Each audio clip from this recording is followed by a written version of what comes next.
एक दिन पुंजिक स्थला को मिट्टी के एक ढेर में वानर की आकृति दी, जिसे उसने खेल खेल में मिटा दिया। इस पर उसमें बैठे एक ऋषि की तपस्या भंग हो गई और उन्होंने वानरी होने का श्राप दे दिया। उन्होंने पुंजिक स्थला से कहा कि शीघ्र ही वो शिव के अंश को धारण करने वाली है। फिर मैंने रानियों को एक संगीत प्रतियोगिता के बारे में बताया, जिसमें हनुमान ने अपने राम नाम के संगीत से देवर्षि नारद को पराजित कर उनका गर्व तो भंग किया ही, साथ ही अन्य देवताओं को भी प्रसन्न कर दिया।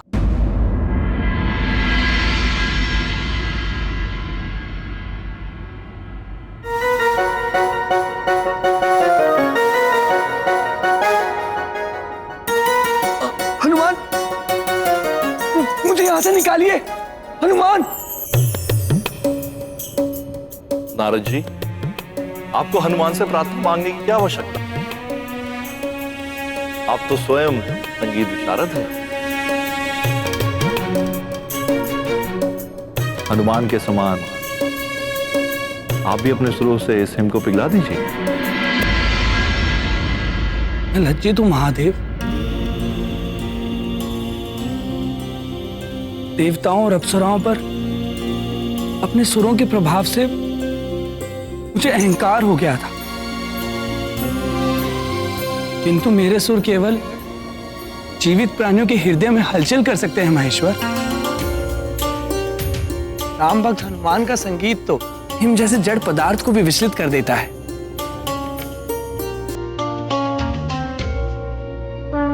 जिसके कान तो क्या, हृदय भी नहीं।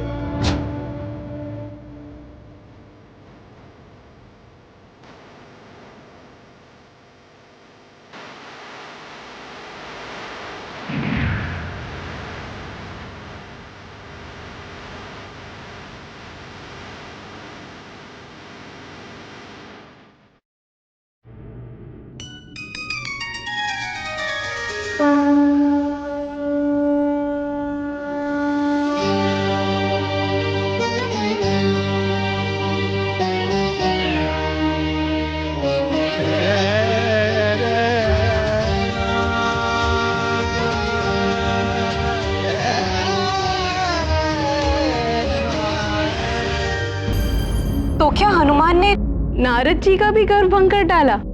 हमारे स्वामी के समान हनुमान जी भी 64 कलाओं के ज्ञाता है।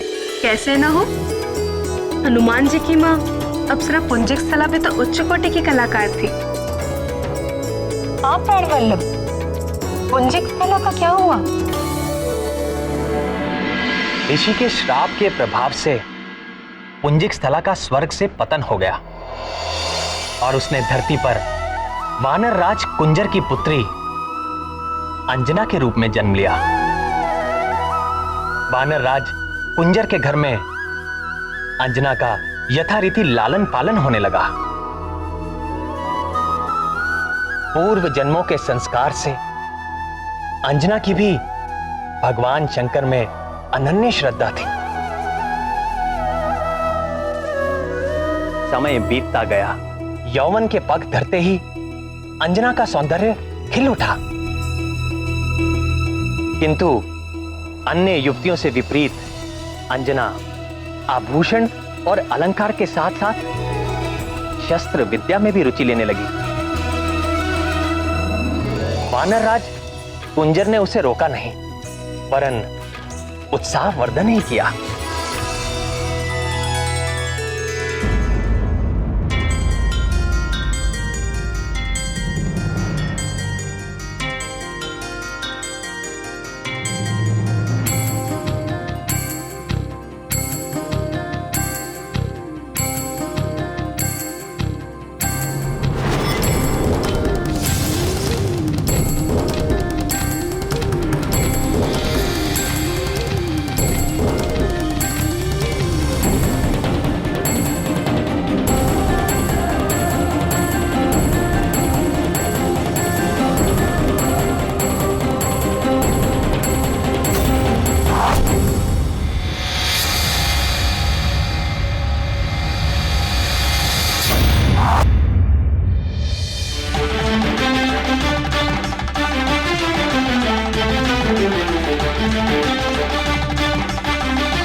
अति उत्तम, तेजस्वी भवा।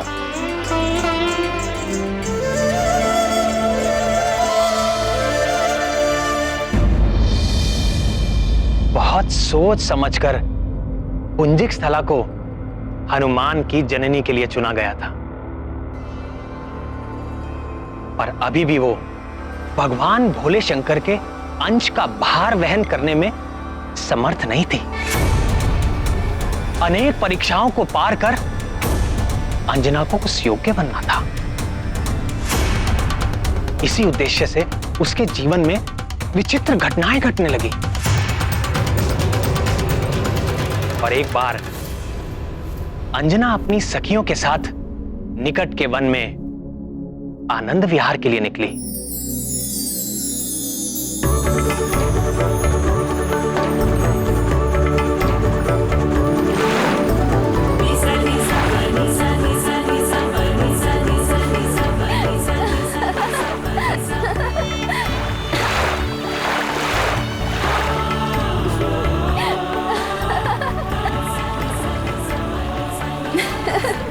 देखो ना अंजना, कितना शीतल जल है, बड़ा आनंद आ रहा है। आओ ना।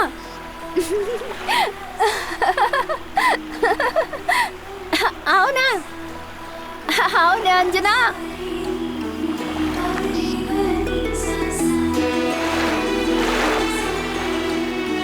नटखट, क्या कर रही हो? तुम लोग रहो जल में, मुझे तो यहाँ तट पर ही अच्छा लग रहा है।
हे प्रभु, ये कैसी लीला है?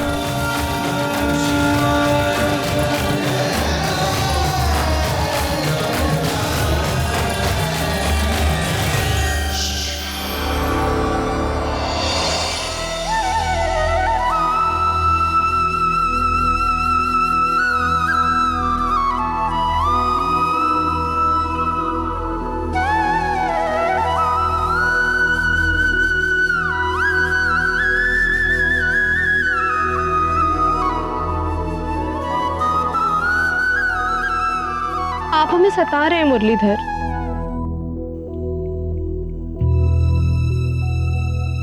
हम सबके मन में कितनी जिज्ञासाएं जाग रही हैं और आपने अपने अधरों पर मुरली धर ली। प्रिय, यदि आपके मन में इतनी ही जिज्ञासा है तो सुनिए।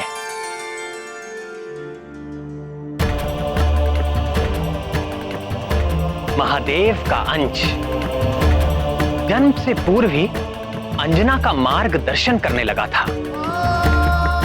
मनुष्य का प्रारब्ध अर्थात उसके जीवन में होने वाला घटनाक्रम जन्म से पूर्व ही निश्चित हो जाता है और चाहे अनचाहे हर प्राणी अपने भाग्य की ओर खिंचता चला जाता है। अंजना के जीवन का तो केवल एक ही उद्देश्य था, महादेव के अंश महाबली हनुमान का जन्म। ऐसा समझो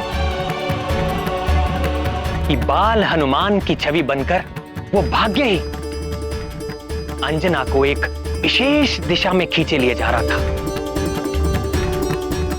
तो फिर उस वन में और क्या हुआ प्रभु?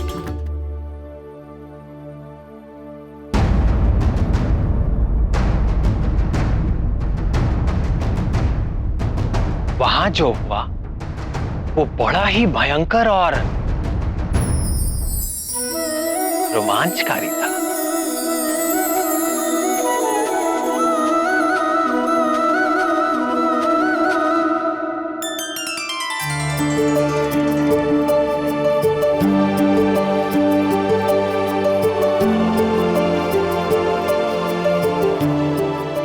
एक बार फिर दिखेगा तो उसके कान पकड़कर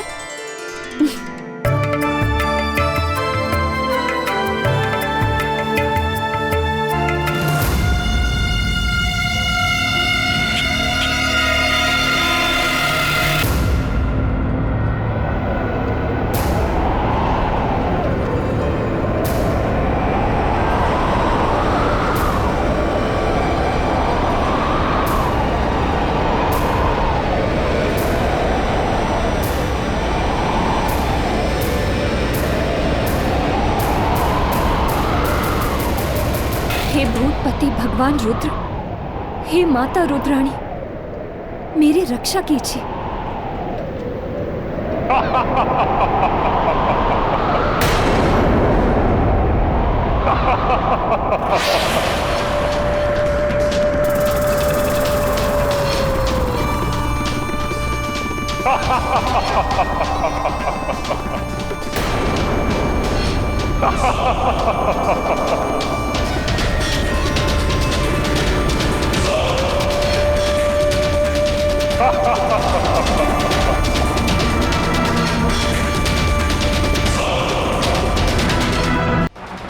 हे रुद्र रक्षा करो, हे वीरभद्र रक्षा करो, रक्षा करो। दम साधन से तुम्हारी रक्षा तो केवल दम साधन ही कर सकता है सुंदरी। डरो मत, मेरी ओर मुझसे विवाह करोगी फिर तुम्हें इस संसार में कभी किसी से कोई भय नहीं रहे, क्योंकि तीनों लोक में मुझसे ज्यादा बलशाली और मुझसे ज्यादा वीर कोई। आओ आओ मेरी पत्नी बन जाओ।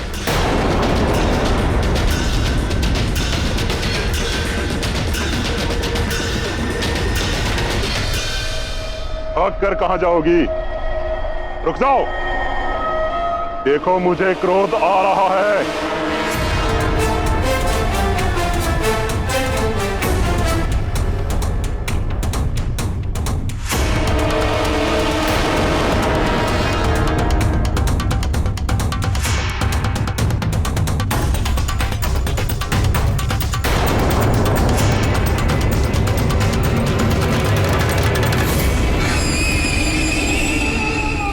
बचकर कहां जाएगी।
मैंने इसे मूर्छित कर दिया है। आप निकल जाइए, उत्तर की ओर सरल मार्ग है।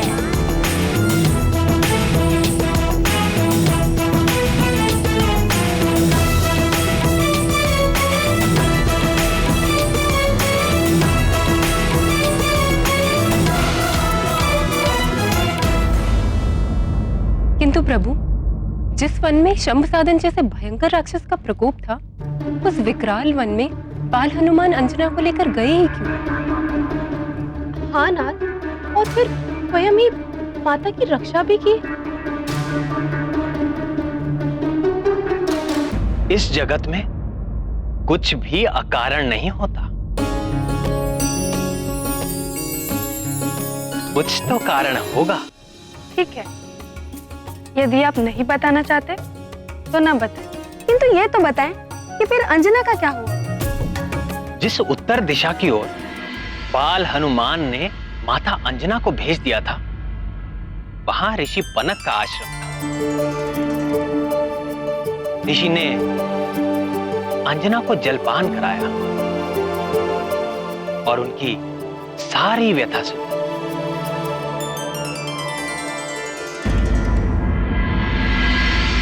शंभ साधन के उत्पात से यहाँ सभी प्राणी पीड़ित है। उसका वध करने के लिए कई योद्धाओं ने प्रयास किए, किंतु ये राक्षस बड़ा ही बलवान है। सब के सब उस नरभक्षी का आहार बन गए। अब केवल एक ही आशा शेष है, तुम्हारे उस रहस्यमय रक्षक बाल वानर के समान ही ये वीर योद्धा भी वानर जाति का है, वानर राज केसरी। अब उसकी सफलता ही हमारी सुरक्षा है।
एक दिन पुंजिक स्थला को मिट्टी के एक ढेर में वानर की आकृति दी, जिसे उसने खेल खेल में मिटा दिया। इस पर उसमें बैठे एक ऋषि की तपस्या भंग हो गई और उन्होंने वानरी होने का श्राप दे दिया। उन्होंने पुंजिक स्थला से कहा कि शीघ्र ही वो शिव के अंश को धारण करने वाली है। फिर मैंने रानियों को एक संगीत प्रतियोगिता के बारे में बताया, जिसमें हनुमान ने अपने राम नाम के संगीत से देवर्षि नारद को पराजित कर उनका गर्व तो भंग किया ही, साथ ही अन्य देवताओं को भी प्रसन्न कर दिया।